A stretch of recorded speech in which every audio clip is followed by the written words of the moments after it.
Le samedi 11 avril 2026, le cardinal Robert McElroy, archevêque de Washington, a présidé une prière pour la paix à l'invitation du pape Léon XIV qui priait lui-même depuis la basilique Saint-Pierre à Rome. En communion avec de nombreux évêques et fidèles du monde entier, ils ont imploré le don de la paix. Nous avons été placés sur cette terre avec une mission et un but qui nous appelle à ennoblir le monde et à nous préparer au royaume de Dieu, disait le cardinal McElroy. Nous sommes appelés à être des artisans de paix dans le monde, en premier lieu dans nos propres cœurs et âmes, refusant de céder aux pulsions de colère, de jugement et d'égoïsme qui peuvent si facilement déformer nos vies et atténuer la lumière de la résurrection.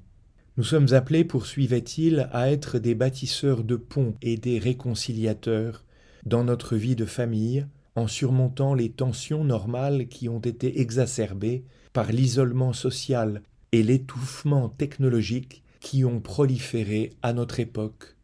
Nous sommes appelés, poursuivait-il encore, à être des artisans de paix au sein de cette nation, car nous sommes au milieu d'une guerre immorale.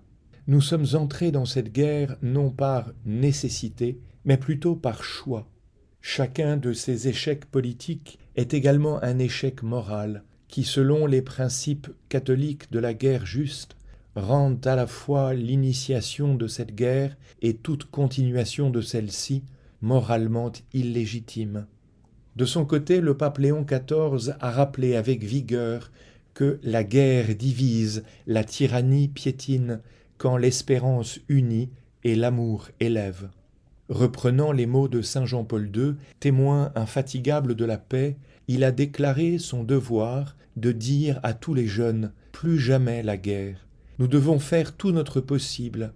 Nous savons bien que la paix à n'importe quel prix n'est pas possible, mais nous savons tous combien cette responsabilité est grande. « Je fais mien », disait Léon XIV, son appel si actuel. La prière nous éduque à agir, poursuivait le pape. Nous avons là un rempart contre ce délire de toute puissance qui, autour de nous, devient de plus en plus imprévisible et agressif.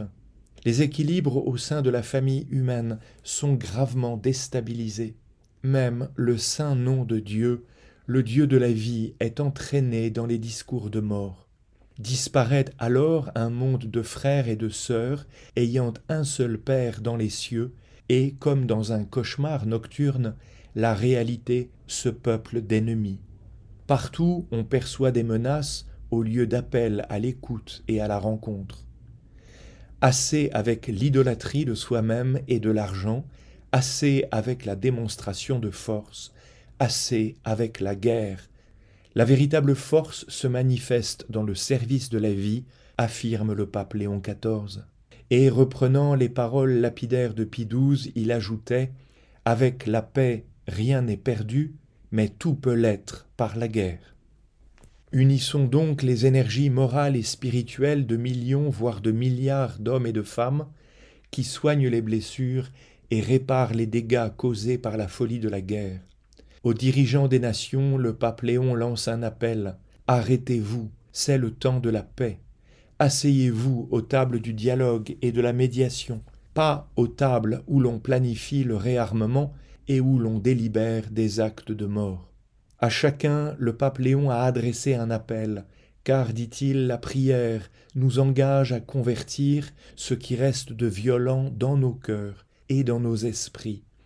Convertissons-nous à un royaume de paix qui se construit jour après jour dans les maisons, dans les écoles, dans les quartiers, dans les communautés civiles et religieuses, en volant du terrain à la polémique et à la résignation, avec l'amitié et la culture de la rencontre. Croyons de nouveau en l'amour, en la modération et la bonne politique, dit le pape Léon XIV. Chacun a sa place dans la mosaïque de la paix. Nous devons veiller à ne pas nous laisser emporter par l'accélération d'un monde qui ne sait pas ce qu'il poursuit, afin de revenir au service du rythme de la vie, de l'harmonie de la création et d'en soigner les blessures.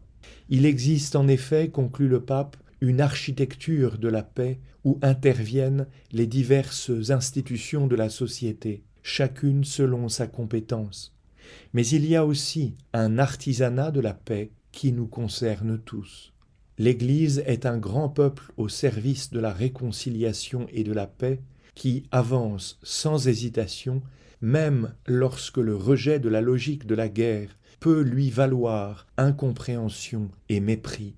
Elle annonce l'évangile de la paix et enseigne à obéir à Dieu plutôt qu'aux hommes, surtout lorsqu'il s'agit de la dignité infinie d'autres êtres humains mis en péril par les violations constantes du droit international. Aujourd'hui, plus que jamais, il faut montrer que la paix n'est pas une utopie, dit le pape Léon. Plus jamais la guerre, aventure sans retour, plus jamais la guerre, spirale de deuil et de violence. Et le pape Léon XIV termine par cette prière. Seigneur Jésus, tu as vaincu la mort sans armes ni violence. Tu as anéanti son pouvoir par la force de la paix. Donne-nous ta paix, comme aux femmes hésitantes le matin de Pâques, comme aux disciples cachés et effrayés. Envoie ton esprit, souffle qui donne la vie, qui réconcilie, qui fait des adversaires et des ennemis, des frères et des sœurs. Inspire-nous la confiance de Marie, ta mère, qui, le cœur déchiré, se tenait au pied de ta croix, solide dans la foi que tu ressusciterais. Que la folie de la guerre prenne fin et que la terre soit soignée et cultivée par ceux qui savent encore engendrer, savent préserver, savent aimer la vie. Écoute-nous, Seigneur de la vie.